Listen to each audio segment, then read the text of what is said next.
चौथा important factor है, चौथा जो मैं समझता हूँ कि the fourth most important factor in the barrier of the treatment में जो फोर्थ फैक्टर है that is lack of awareness. वैसे भी पाकिस्तान में आप अगर लिटरेसी रेट देखें तो वो रिसर्चेस बता रही हैं कि अभी बेचारा कुछ बढ़ बढ़ के 60% के करीब पहुँचा। यानी इसका मतलब ये है कि 60% लोग पाकिस्तान में ऐसे हैं कि जो कोई लिखा हुआ जुमला पढ़ सकते हैं और उसको समझ सकते हैं, या फिर उनके अंदर कुछ लिखने की सलाहियत है।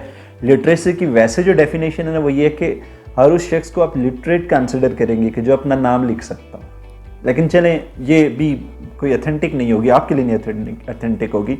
जो यानी एजुकेशनिस्ट ने जो डिफ़ाइन किया आप उसी को मान लीजिए, और वो ये है कि कोई शख्स, हर वो शख्स लिटरेट में काउंट होगा कि जो एक सेंटेंस को लिख सकता हो और उसको पढ़ सकता हो। अगर आप इसी को माने तो आपको समझ आएगी कि 60% लोग ऐसे हैं कि दोज आर लिटरेट। तो इसी के अपोजिट आप अगर देखें तो आपको एक चीज़ और समझ आएगी कि 40% पाकिस्तान में ऐसे लोग हैं बेचारे जिनको पढ़ना ही नहीं आता। तो इन 40% लोगों का आप क्या करेंगे?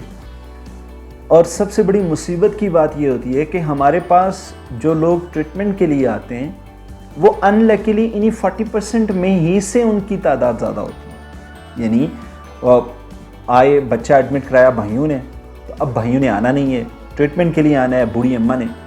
बूढ़ी अम्मा बेचारी जो कभी स्कूल गई नहीं है, आपने उनको बिठा के साइकोलॉजिकल फैमिली काउंसलिंग करनी है। आपने उनको बताना है अम्मा जी आपने इनेबलिंग नहीं करनी है, आप अपने 90 सेशन ज़ाया कर देंगे, अम्मा को एक कॉन्सेप्ट नहीं समझा सकेंगे कि what is the role of enabling. तो ये हमें अंडरस्टैंड करना है, ये हमें इस पे वर्क करने की अशद ज़रूरत है कि ये जो 40% लोग हैं ये really these are the deprived people from the psychological treatment. अब होता क्या है कि लैक ऑफ अवेयरनेस में बात कर रहा था, वहाँ से एजुकेशन की बात चली। तो लैक ऑफ अवेयरनेस हमारे अंदर इतनी ज़्यादा है कि हमारे अंदर बीमारियों की तरफ या बीमारियों को पढ़ना या बीमारियों की नेचर को समझ सकना ये हमारे बस की बात ही नहीं रही। मैं कहता हूँ कि आप हमारी सोसाइटी में बीमारियों की तरफ बढ़ते हुए रुझान को अगर आप देखें, हमारे मोहल्ले के वो लोग जिनसे शायद घर वाले कभी मशवरा नहीं ले रहे होंगे, जब कोई बीमार हो जाता है तो उसके पास आके बैठ के वो मशवरे दे रहा होता है कि मैं खुद बैठा पास मेरी हंसी निकल जाती है। I had lot of experiences and lot of examples to quote here, लेकिन मैं वो नहीं कोट करूँगा बिकॉज बहुत लेंथी टाइम हो जाता है। आपको कोई प्यारा वैसे बीमार हो जाए ना, उसको कोई गुर्दे की प्रॉब्लम हो जाए, तो आप यकीन नहीं करेंगे कि हमारे यहाँ इतनी लैक ऑफ अवेयरनेस है कि आके वो सॉल्यूशंस बताएंगे कि जो उस प्रॉब्लम को इंक्रीज कर देंगे, डिक्रीज नहीं करेंगे। क्यों? Because we do not have awareness. हमें पता ही कोई नहीं है कि ये प्रॉब्लम क्या है और इस प्रॉब्लम को इस तरह से नहीं मैनेज किया जा सकता, इस तरह से नहीं हैंडल किया जा सकता। There are so many of the other ways कि जिनको हम ट्राई कर सकते हैं। We can explore, we can practice this practices and we can get the results. But unfortunately हमारे यहाँ लैक ऑफ अवेयरनेस का इतना ज़्यादा ट्रेंड है कि we do not search anything to read. हमारे यहाँ जैसे फॉर एग्जाम्पल पेरेंट्स आते हैं और वो आके हमें सबसे बड़ी मेरा बच्चा है ना बस वो चुप करके बैठा होता है, किसी से बात नहीं करता। अच्छा, और क्या करता है? अकेला बैठा होता है। अच्छा, और कोई काम का कह दें तो कोई काम दिल लगी से नहीं करता, खुश होकर नहीं करता, हमसे लड़ाई झगड़े करता है। हम ये प्रॉब्लम्स बताने में बड़े एक्सपर्ट होते हैं, but we had never tried to read these symptoms कि ये symptoms what these symptoms are indicating. Actually आप अगर देखें तो दीज सिम्टम्स आर इंडिकेटिंग कि आपके बच्चे में डिप्रेशन है, आपके बच्चे में कोई और एंगर की प्रॉब्लम है। बच्चा अकेले बैठा हुआ खुद से बातें करी जा रहा होता है, ऐसी बातें कर रहा होता है कि जो दूसरे बंदे can not accept it, but parents कुछ भी नहीं कर पा रहे होते। और पेरेंट्स को एक ही बात लग रही होती है कि बस जो है ना पता नहीं इसको क्या होगा। Why? Because we do not have proper awareness regarding so many of this symptoms. तो ये एक फोर्थ बड़ा बैरियर है। अच्छा, पांचवा बड़ा बैरियर जो बहुत इंपॉर्टेंट है, और मैं समझता हूँ कि हम जिस कल्चर में रह रहे हैं ना, मुझे ऐसे लगता है कभी कभी कि बंदा बेबस हो जाता है इस इम्पॉर्टेंट चीज़ के सामने, और वो ये है जिसको मैं हमेशा कहता हूँ बाबा जी कल्चर। ये जो बाबा जी कल्चर हमारे यहाँ बढ़ना शुरू हो गया ना, याद रखिएगा ये एक बैरियर है साइकोलॉजिकल ट्रीटमेंट के लिए। हमारे यहाँ I had seen so many of the patients कि जिनको स्किज़ोफ्रेनिया हुआ होता है और क्रॉनिक हो चुका होता है स्किज़ोफ्रेनिया। हम कभी भी साइकोलॉजिकल ट्रीटमेंट की तरफ नहीं लेके जा रहे होते अपने बच्चे को। हम अपने बच्चे को क्या करते हैं, उठाते हैं और किसी पीर बाबा के पास ले जाओ। हम कहते हैं बस ये तो इस पीर बाबा की शफकत से ठीक हो जाएगा। याद रखिएगा, नबी करीम अलैहिस्सलाम से बड़ा कोई पीर नहीं है। जब भी कोई सहाबा किसी को कोई बीमार, इवन आपने वो रिवायत सुनी होगी कि एक सहाबी थे जिनको दिल की कोई बीमारी हुई तो नबी करीम अलैहिस्सलाम ने उन्हें खजूरें अता की, तो उससे वो ट्रीट हुआ। इस तरह की बहुत सारी चीज़ें हमें समझ आती हैं। तिब्बे नबवी आप अगर पढ़ें तो नबी करीम अलैहिस्सलाम ने जहाँ पे किसी को दम से ठीक किया, जहाँ पे किसी को जो भी मामलात हुए, वी डोंट डिस्कस दैट, लेकिन मैं एक चीज़ बताना चाह रहा हूँ कि नबी करीम अलैहिस्सलाम अडॉप्टेड दी मेडिकल और मेडिसिनल ट्रीटमेंट एज वेल। आप याद रखिएगा, वो अगर आप नबी करीम अलैहिस्सलाम की सीरत पढ़ें और उसमें आप साइकोलॉजिस्ट की हैसियत से देखें तो आपको you would get so many of the things. तो ये चीज़ हमें जहन में रखनी है कि ये जो बाबा जी कल्चर है ना, ये हमारे बच्चों को मज़ीद ख़राब करता है, हमारे बच्चों को ये ठीक नहीं करता। हमारे प्यारे हमारे सामने जान दे देते हैं, लेकिन इस बाबा जी कल्चर से जो है वो इम्प्रूव कभी भी नहीं कर पाते। अच्छा, छठा बैरियर, जो 6th बैरियर, मुझे ऐसे लगता है कि ये बहुत बड़ा बैरियर है, और वो ये कि प्रायोरिटीज़ ऑफ लाइफ। हमारी ज़िंदगी की प्रायोरिटीज़ बहुत बदल चुकी हैं। आप अगर देखें, अगर हमें कोई मेडिकल प्रॉब्लम होगी या कोई फिजियोलॉजिकल प्रॉब्लम होगी तो वाइफ्स हस्बैंड्स के सारे पैसे जब तक खर्च नहीं होते ना, आराम से घर नहीं बैठती।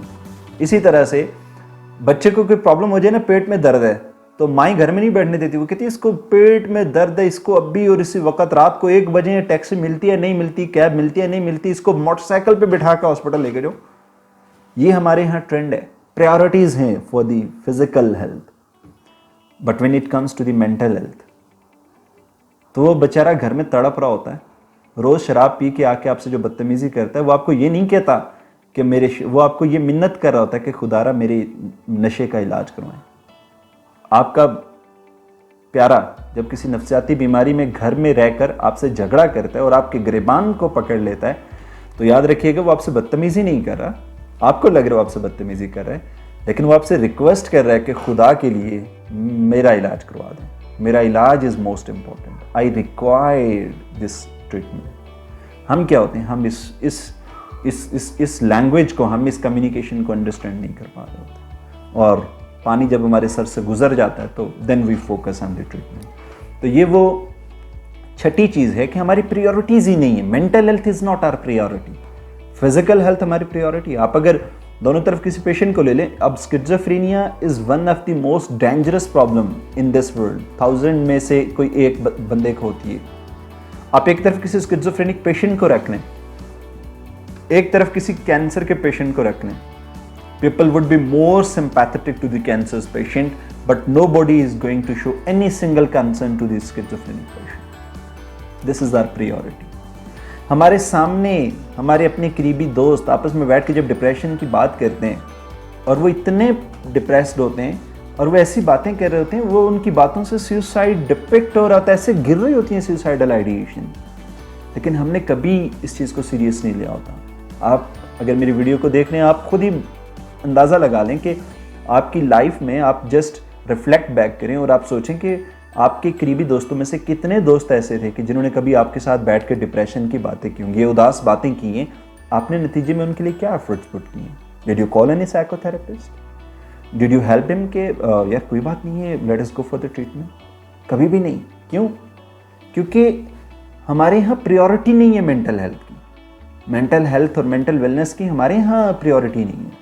और उसी तरफ I had seen 100 of cases, दोस्त बैठे हुए और एक दोस्त ने कहा यार आज ना मुझे सर में दर्द है। उसने कहा चल चल तेरा बीपी चेक कराते हैं, तुझे ना ब्लड प्रेशर की प्रॉब्लम होगी, तेरा बीपी हाई हो गया होगा। ये हमारी प्रायोरिटी है, फिजिकल हेल्थ हमारी प्रायोरिटी है, but on the other end mental health is not our priority. हमारे सामने लोग सुसाइड कमिट कर लेते हैं, ठीक है, खुदकुशी करके मर जाते हैं।